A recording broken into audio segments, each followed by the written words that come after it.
সবার লাইফে সিকিউরিটিটা আবার ফেরত আসবে। সবকিছুর দিক থেকে আমরা এত বছর ধরে প্রায় প্রায় 1.5 বছর ধরে আমরা আশা করছিলাম যে একটা পলিটিক্যাল গভর্নমেন্ট আসবে অ্যান্ড প্রত্যেকটা মানুষের যে আশা ওটা পূরণ করবেন। বাট এটার সাথে আমি এটাও বিশ্বাস করি যে এই গভর্নমেন্টকে সময় দিতে হবে।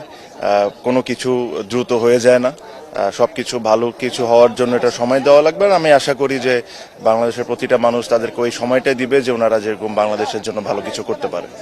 স্পোর্টসের বিষয়ে আসলে কি এক্সপেকটেশনটা থাকছে? অবশ্যই স্পোর্টসের বিষয়ে আমার যেটা এক্সপেকটেশন থাকবে যে যেই মানুষ যে জায়গায় যোগ্য ওই জায়গায় তাদেরকে দেওয়া, যারা ফুটবলের জন্য ভালো, যারা অন্য যে কোনো স্পোর্টসের জন্য ভালো, ওনাদেরকে ওই রাইট পজিশনে রাইট মানুষ আনা হলো খুব ইম্পর্টেন্ট। বিকজ বাংলাদেশের স্পোর্টস অনেক ইম্পর্টেন্ট একটা ফ্যাক্টর বাংলাদেশের প্রত্যেকটা মানুষের জন্য। আর আমি আশা করব যে যারা দায়িত্ব আছেন বা যারা দায়িত্ব পাবেন ওনারা সঠিক কাজগুলোই করবেন।